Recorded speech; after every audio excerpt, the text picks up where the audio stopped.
स्वागत है आप सभी लोगों का मेरे चैनल साइंस और टेक्नोलॉजी में। मैं अनुपम विपुल आप सभी लोगों का स्वागत करता हूं आज के शो कंप्यूटर वेडनेसडे में। आज हम लोग बात करेंगे Intel core ultra 200 series S plus जो रिलीज किया गया है।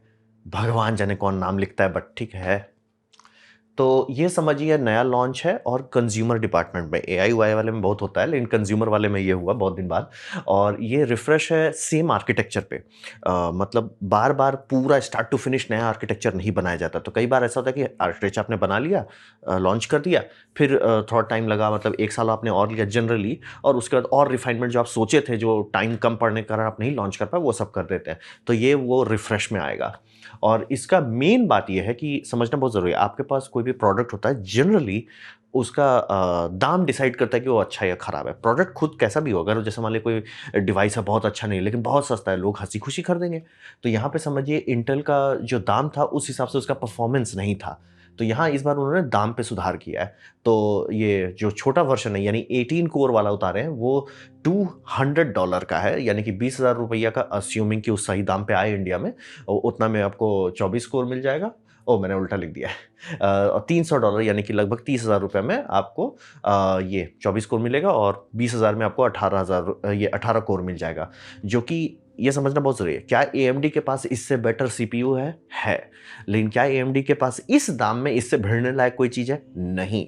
या तो आप बहुत बड़ा डिस्काउंट पे लीजिए या कॉम्बो पैकेज लिए तो ही भिड़ सकते हैं। तो यहाँ पे इंटेल ने दाम में छेड़खानी किया। टेक्नोलॉजी जो है ठीक है, उसमें थोड़ा सा रिफाइनमेंट किया, मार्क 1 बनाया, मार्क 1 हमेशा कचरा होता है, फिर उसको थोड़ा सा पॉलिश कर दिया, वो उतनी बड़ी बात नहीं है। लेकिन ये दाम जो है बहुत अग्रेसिव रखे हैं, बहुत ज़्यादा अग्रेसिव रखे हैं। आज के टाइम में हर चीज़ का दाम मतलब फ्री का भागा जा रहा है, ये मतलब दाम उल्टा कर दिया है। इसीलिए इसके बारे में डिस्कशन हो रहा है। तो अब बात करते हैं इस पे टेक्नोलॉजी क्या क्या पोता है। तो यहाँ पे समझिए मेन है, उन्होंने स्पीड बूस्ट कर दिया, इसीलिए आपको हर जगह मिलेगा कि मतलब डाई के अंदर जो कम्युनिकेशंस हो रहे हैं उसको 900 मेगाहर्ट्ज पे शिफ्ट कर दिए हैं। और आपका रैम से जो कम्युनिकेशन हो रहा है उसको भी बढ़ा दिए हैं। ये जेडक स्पेसिफिकेशन जो है उसमें आपका DDR5 7200 सपोर्ट करेंगे। और जो XMP है यानी कि ओवरक्लॉक, मतलब आप नहीं ओवरक्लॉक करते हो, मैन्युफैक्चरर्स करता है, वो XMP उसको DDR5 8000 कर दिए हैं। तो ये काफ़ी मतलब फ्लेक्स कर रहे हैं। ये होता है, आप पहली बार जो आर्किटेक्चर उतारते हैं वो बहुत कंजर्वेटिव रखा जाता है क्योंकि आप फेलियर अफोर्ड नहीं कर सकते। तो जब एक बार हो गया, मार्केट में लॉन्च हो गया, चल गया, पक गया, तो बाद में उसको थोड़ा सा पुश किया जाता है। तो ये वही दिख रहा है कि इसका क्लॉक स्पीड को अब पुश कर दिया। उनके पास डेटा आ चुका होगा एक साल का कि क्या चला क्या नहीं चला, कहाँ दिक्कत हो रहा, कहाँ स्टेबिलिटी है, और मैन्युफैक्चरिंग प्रोसेस भी रिफाइन हुआ। तो उसका फायदा आपको मिल जा रहा है। और सारा इफिशिएंसी कोर को भी 100 मेगाहर्ट्ज से बूस्ट कर दिए हैं, और जो पावर कोर है उसको भी 200 से कर दिए, जो मतलब उतना बड़ा नहीं लगता। लेकिन अगर ये सारे को जोड़ देते कि अब आपका रैम थोड़ा ज़्यादा बेटर काम कर पाएगा, आपका डाई टू डाई कम्युनिकेशन ज़्यादा बेटर हो पाएगा, आपका जो इफिशिएंसी कोर है वो भी थोड़ा ज़्यादा परफॉर्मेंस दे पाएगा, तो ओवरऑल पैकेज बहुत बढ़िया हो जाता है। मतलब कि ये ऐसा समझिए कि आपने बनाया था, ठीक था, कोई बुरी बात नहीं थी, लेकिन अब आप उसको पॉलिश कर दिए, तो वहीं पे कर रहे हैं। और हाँ, पावर रेल पे काफ़ी रीइंफोर्समेंट किया क्योंकि आप क्लॉक्स बढ़ा रहे हैं, वोल्टेज में दिक्कत होगा। और इंटेल का नाम ऑलरेडी खराब है, बहुत गंदा धांधली हुआ था। तो पावर रेल पे एकदम डबल ट्रिपल क्वाड्रुपल मेहनत किया जा रहा है कि भैया इस बार अब दोबारा नाम नहीं खराब होना चाहिए। पावर रेल पे मेहनत किया गया और वो ज़रूरी है। पावर रेल अच्छा रहता तभी ये सब स्टेबल रह पाता है। और ये लोग नया टेक्नोलॉजी उतारेंगे जो अगले वाले फ्रेम में मायने रखे, लेकिन फाउंडेशन यही रख दिए हैं, जिसमें है बाइनरी ऑप्टिमाइजेशन टूल, यानी कि ये प्रिडिक्शन करके राइट पाथवे सेलेक्ट कर देता है। इसको अभी इम्प्लीमेंटेशन उतना नहीं हुआ है, लेकिन आइडिया ये है कि अगर ये आपका एप्लीकेशन के साथ अच्छे से काम करता है तो ये अच्छा समझ जाता है कि सर गेम क्या मांग रहा है, वो फाइल को किस प्रोसेस से हम चलाएं ताकि ऑप्टिमली चले। तो मतलब अभी जो सिस्टम है वो ब्रूट फोर्स करने का है, ये कि उसके अंदर गेस करते जाओ कि कहाँ कहाँ के उसको कैसे फिट करना है। तो टू वे कम्युनिकेशन करके इस तरह हम आपको इस क्लॉक साइकिल का इस्तेमाल करेंगे, हम आपको इस इंस्ट्रक्शन आर्किटेक्चर में ले जाएंगे, क्योंकि कहने को x86 है, उसके अंदर बहुत सारे लेयर्स होते हैं। तो कौन सा लेयर में जाना है, क्या इनकोडिंग करनी, क्या डिकोडिंग करनी है, वो सबका एक अभी जो है डाल दो, सीपीयू सॉर्ट करेगा। अब है कि नहीं सर, सीपीयू बात करेगा आपका मतलब एप्लीकेशन से, और वो दोनों मिल बांट के अच्छा से परफॉर्मेंस दे पाएंगे। और वही है, ये ऑप्टिमाइजेशन कर रहा है कि मतलब फंडामेंटल इंस्ट्रक्शन लेवल पे ऑप्टिमाइजेशन कर रहा है, तो इससे थोड़ा सा लेवरेज आ जाएगा। तो वो ऐसे ही समझिए। एक तो और भी चीज़ है, प्लेटफॉर्म परफॉर्मेंस पैकेज, पीपीपी बस इन लोग चला रहे हैं, वो भी वही हिसाब है कि आप सॉफ्टवेयर का सीपीयू से डीप लेवल पे थोड़ा डिस्कशन कराओ, करना क्या चाहते हो, कैसे करना चाहते हो, वो सब हम सॉर्ट कर लेते हैं। मतलब कि जो नॉर्मल विंडोज़ का है वो सिर्फ कॉल है, हमको ये चाहिए करके दो, क्या करना है कैसे, मतलब थोड़ा समझ एक लेयर एक्स्ट्रा ऐड किया जा रहा है कि आप और गहराई में उतरिए, बाइनरी किस में चलता है कैसे चलता है वो सब पे आइए, ताकि और मतलब हॉर्स पावर उतना ही रहेगा जितना था, लेकिन उसका यूटिलाइजेशन यानी शेड्यूलिंग ज़्यादा बेटर हो पाएगा। तो ये सब टेक्नोलॉजी पे डाले, मतलब ये दो जो डाला गया है आपका परफॉर्मेंस पैकेज है वो उतनी बड़ी बात नहीं है, बाइनरी अपने उतनी बड़ी बात नहीं है, क्लॉक बढ़ाना उतनी बड़ी, लेकिन ये तीनों को जोड़ दीजिए तो थोड़ा बड़ा बात हो जाता है। मतलब एक वो नहीं है, लेकिन सब चीज को जोड़िए तो it's like it's becoming good.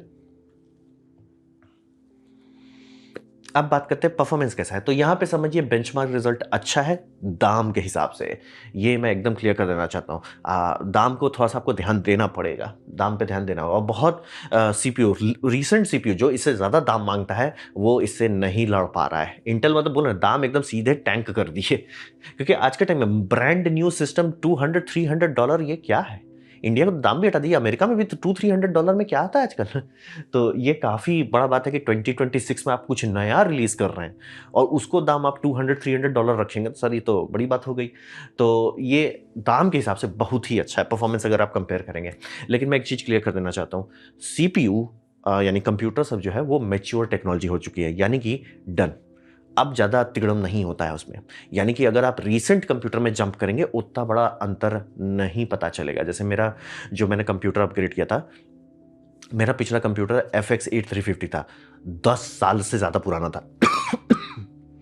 तो उसको जो अपग्रेड किए और हम आ गए आपका समझ लीजिए Ryzen 7000 में, बहुत बड़ा अंतर था। लेकिन आप सोचिएगा Ryzen 7000 से 9000 में उतना अंतर नहीं होगा, सेम इंटेल में भी वही होगा। आप बहुत पुराने से इसमें आ रहे हैं बहुत अंतर आएगा, लेकिन ताजा से आ रहे हैं मतलब 4-5 साल आगे पीछे आ रहे हैं उतना बड़ा अंतर नहीं आएगा। ये आपको और इसीलिए ग्राफ सबको ऐसे खींच के दिखाते हैं, कहते देखिए 103% है तो भैया लाल लाइन यहाँ क्यों है, वो उसको 3% को खींच के दिखा रहे हैं। ये समझना बहुत जरूरी है। ये सब कंपनी सेल करेगी तभी ना कि सर हमारा बेटर है, लेकिन आप रियलिस्टिकली ये समझ लीजिए कि आज के टाइम में मैं एकदम क्लियर, आने वाला भी जो होगा बहुत ज़्यादा वो अंतर हो उसका चांसेस बहुत ही कम है, बहुत ज़्यादा कम है कि वो हो गया। जैसे काफ़ी बड़ा वो था जब AMD का 5000 रिलीज़ हुआ था, क्योंकि वो पहली बार था मतलब रिसेंट टाइम में कि इंटेल को एक्चुअली धोया गया कि नहीं सर, क्योंकि उससे पहले था कि AMD गरीब लोग के लिए था जिस टाइम हम लिए थे, और फिर उसके बाद आया कि AMD मल्टी कोर के लिए, लेकिन गेमिंग नहीं बीट कर पाता। 5000 पहला था कि नहीं सर वो बीट कर रहा है। तो ऐसे कैसे करके हुआ। तो मैच्योर है टेक्नोलॉजी, मतलब कि इंटेल का जब तक आपको किस्मत खराब ना हो, वो जो पावर रेल वाला धांधली आ गया था, रैप्टर लेक शायद था, वो धांधली अगर आपको नहीं मिला होता तो सब ठीक था, कोई दिक्कत नहीं है। तो ये आप ऐसा समझिए कॉस्ट इफेक्टिव पीसी बनेगा आपका, ना कि वो अब नहीं होता है, अब होता ही नहीं है, थक गए। जैसे होता है ना सारा मोबाइल फोन अब काला ईटा हो गया है, ये वही वाला बात है। हाँ, लेकिन आपको बेल्स एंड विसल्स मिल जाते हैं, यानी कि नया कोडेक्स रिलीज हो रहा है, नया AI प्रोसेसिंग के लिए ये हो रहा है, नया सिक्योरिटी कोडेक्स आ रहा है, वो सब आपको मिल जाता है, वो काफ़ी बड़ा फायदा होगा। तो और LGA 1851 का ये लास्ट रिलीज होगा, यानी कि ये सॉकेट का अगर आपके पास मदरबोर्ड है ये आखिरी पैकेज है, इसके बाद काम खत्म, दी एंड। अब बात करते हैं AMD से कैसा कंपेयर करता है। तो ये मैंने पहली बार देखा कि कंपनी डायरेक्ट दिखा रही है कि सर ये हमारा है, ये AMD का है। इंटेल डायरेक्ट दिखा रहा है, छिपा भी नहीं रहा, डायरेक्ट, कंपटीटर नहीं, सीधे। आई एम लाइक भाई ये तो मतलब सीरियस हो गया। और दुनिया कैसे बदल गई है कि मतलब एक टाइम में तो इंटेल था, AMD को भाव भी नहीं देता, अब इंटेल कर रहा है, देखो मैं AMD को धो रहा हूँ। मतलब मैंने वो दोनों दुनिया देख लिया। तो हिसाब वही समझिए कि दाम में बीट कर रहा, मैं एकदम क्लियर हूँ। मतलब AMD ने दाम बहुत बढ़ाने लगे थे। मतलब अगर आप राइजन जब पहली बार रिलीज किया था उस टाइम दाम देखिए हल्का था, मतलब ठीक था, और फिर धीरे धीरे बढ़ाने लगे। जब इंटेल को धो दिया तो दाम बढ़ने लगा, 9000 में तो सही में दाम बढ़ा दिए कि लाइक जाओगे किसके पास, उनको वो आ गया कि सर हम तो टॉप पे हैं, आप जाओगे किसके पास। तो यहाँ पे वो सीधा करे सर हम दाम घटा दिया तब क्या होगा आपका, तेरा क्या होगा कल कि भाई आप देखो आप 8 कोर दे पा रहे हो, मतलब बहुत हुआ तो आप कह लो कि वो 8 कोर है, 6 इफिशिएंसी कोर है, वो इफिशिएंसी कोर का मतलब हाइपर थ्रेडिंग कर रहे हैं। तो और थ्रेड को अगर आप कंपेयर करते हो 16 है, यहाँ पे कंपेयर करो 24 है, बहुत बड़ा अंतर है दाम में, बहुत बड़ा अंतर है वो। और वो कह रहे हैं $300 का, ये कह रहे हैं हम भी $300 में दे रहे हैं। मतलब कि ये बहुत बड़ा फ्लेक्स कर दे रहे हैं कि ठीक है सर, मतलब हो भी सकता है, ऐसा असंभव नहीं है, हो सकता है इनको लॉस लीडिंग प्रोडक्ट हो, लेकिन इनको ब्रांड बचाए रखने के लिए वो कई बार डिसीजन लिया जाता है कि लॉस लीडिंग प्रोडक्ट रिलीज कर दो। तो वैसा कर सकते हैं। और जो AMD का करीब, और ये हमारे लिए भी अच्छा है, जो लोग AMD के सिस्टम है उनके लिए भी अच्छा है कि अगर इस तरह से इंटेल निकालता रहा, AMD दाम रोकेगा पहले, और अगर लॉस होने लगा मार्केट में कि नहीं सर और बहुत लोग इंटेल में स्विच कर रहे हैं, वो धीरे धीरे दाम घटाने भी लगेगा। ये हम सभी लोगों के लिए बहुत अच्छी बात है। और ये इंटेल का जो रिव्यू था ये सरप्राइजिंगली ट्रांसपेरेंट था, मतलब कि हम इसको इससे कंपेयर कर रहे हैं, कंपटीटर उफ दिस देन दैट नहीं, ये है इसको इस मॉडल से कंपेयर कर रहे हैं। फिर आपका हमारा परफॉर्मेंस बढ़ा है, किससे कंपेयर कर रहे हैं, इंटेल कोर अल्ट्रा 720K, नहीं sorry 7270K plus versus 7265K, के नाम लिखता है भाई इसका, बट ठीक है आप देख सकते हैं, मतलब कि क्या बोल रहे हैं, कैसे कंपेयर कर रहे हैं, एकदम क्लियर कट। ये जो कि हाल फिलहाल का बहुत सारा लॉन्च देखे उसमें बहुत ज़्यादा बटर मसाला लगा रहता है, तो लगता है शायद मार्केटिंग वालों को फायर कर दिया गया होगा और ये सिर्फ वही बैठे हैं इंजीनियर की, भैया हम सीधे दिखा देते हैं क्या कर रहे हैं। तो और AI का टॉक भी ऑलमोस्ट नथिंग था, मतलब कुछ नहीं सर, प्रोसेसर है, बम रही है। तो ये अच्छी बात है, और आप ऐसा चाहोगे कि कंपटीटर्स थोड़ा दबाव बना के रखें ना, ताकि दाम थोड़ा सा रीजनेबल रहे। तो अब बात करते हैं हकीकत का। तो हकीकत ये समझिए कि हम लोग होप कर रहे हैं, ये दाम जो बोल रहे हैं कि 20,000 और 30,000 में, वो उम्मीद है कि उस दाम में इंडिया में आए, लेकिन चांसेस बहुत कम है। और ये समझिए ये हो रहा है ना, कंपनी, बहुत सारी कंपनी धांधली की है, सब इंक्लूडेड, चाहे AMD लीजिए, इंटेल लीजिए, ग्राफिक्स कार्ड वालों का लीजिए, सब यही कर रहे हैं, MSRP करके हल्ला कर देते हैं। ये ले लेते हैं, गुडविल मार्केट में बना लेते हैं, स्टॉक बढ़ जाता है, मार्केट में जब रिलीज करते हैं कभी उस दाम पे मिलता ही नहीं है, क्लेम कर देते हैं कि सर $300 का है और आप इसको 400 से नीचे कहीं खरीद ही नहीं पाएंगे। तो ऐसा बहुत बार हो चुका है, इसीलिए मैं इसका दाम को सीरियसली नहीं लूंगा। अगर आपको मिल जाता है बल्ले बल्ले, लेकिन दुनिया में युद्ध चल रहा है तो चांसेस है कि नहीं मिलेगा वैसा। अब वो तो छोड़ भी दो। सबसे बड़ा दिक्कत है कि रैम और SSD का प्राइस पागल जैसा हो गया है। ये किसी ने बहुत बढ़िया लिखा है, पता नहीं AI से बनाया कि एक्चुअली किसी ने लिख कर रखा हुआ था, लेकिन पागल जैसा दाम बढ़ गया। तो बात है कि अभी आपका मेन खर्चा रैम और SSD में होगा, जिसके बारे में लोग ध्यान भी नहीं देते। मदरबोर्ड पे लोग खर्च करते थे, रैम पे कोई ध्यान नहीं देता था, और SSD थोड़ा था महंगा था, लेकिन SSD भी भाग गया है और रैम तो पागल जैसा हो गया। मेरे को डर ये लग रहा है कि अब आप देखोगे दाम रुक गया है, रैम का भाग नहीं रहा है, और ये बहुत खतरनाक बात है। बोले ऐसा क्यों? इसका मतलब कंपनी को समझ में आ रहा है कि सर इतने दाम पे तो हम बेच सकते हैं। ऐसा ही GPU में भी हुआ, जो क्रिप्टो करेंसी के कारण जब एक बार दाम भाग गया GPU का और लोग तब भी खरीदते रहे, कंपनी ने बोला जब आप इतना पैसा दे ही रहे हो तो उतना पैसा स्कैल्पर्स को क्यों दे रहे हो, हमें दे दो। तो ये मेरे को डर लग रहा है कि क्या वो लाइन नीचे गिरेगा, पता नहीं है। क्योंकि अगर कंपनी को दिख जा रहा है कि जब सब लोग खरीद ही ले रहे हैं, जैसे कि मान लिया लिखा हुआ ना 2000 का जो स्टिक था वो अब आप कर दिए हो 6500 का, और लोग तब भी खरीद रहे हैं, तो इनको क्यों कुत्ता काटेगा कि हम घटाएं अपना। तो चांसेस बहुत कम है। अब रहा बात कि कुछ लोगों के लिए इंटेल में अभी घुसना अच्छी बात नहीं है, खासतौर पे वो लोग जो रेगुलर अपडेट करते हैं। कारण ये है कि इस मामले में AMD जेन्युइनली अच्छा किया है कि उनका आप AM4 लिए होते शुरू शुरू में, अभी तक अपडेट करते रहते हैं। AM5 जैसे मैंने लिया है, मुझे पता है काफ़ी टाइम तक अभी 1-2 CPU और रिलीज़ करेंगे, यानी कि AM5 का ब्रांड न्यू मैंने लिया था, अजी ये मदरबोर्ड को अपडेट करते करते 3-4 साल बाद भी शायद एक ब्रांड न्यू CPU रिलीज हो, जो हम सेम मदरबोर्ड में, सेम रैम में, सेम बाकी सब चीज़ में लगा के और पावर निकाल सकते हैं। इंटेल वैसा नहीं करता। इंटेल का सीधा है कि हमने सॉकेट रिलीज किया, CPU रिलीज किया, और 2 बार ऐसा होगा बस फेंको उसके बाद सब चीज़। तो काफ़ी लोगों को नहीं पसंद। और रहा बात अब रैम में आप इतना ज़्यादा पैसा लगा रहे हैं, तो शायद आपके पास उतना पैसा बचे ही नहीं कल। और ये मैं पहली बार नोटिस कर रहा हूँ कि लोग अब एक्चुअली थोड़ा ऐसे बिहेव कर रहे हैं कि कल अमीर नहीं होंगे। मतलब एक टाइम था मार्केट में थोड़ा सा ऑप्टिमिज्म था कि भाई ठीक है आज 30,000 की नौकरी है, कल 40 की हो जाएगी। अब तो ऐसा हो गया भैया 30 भी बचा रहे कि नहीं, वो उस पर डाउट हो रहा है। और सब जगह मैं देख रहा हूँ, चाइना में देख रहा हूँ, USA में देख रहा हूँ, इंडिया में देख रहा हूँ, सब जगह।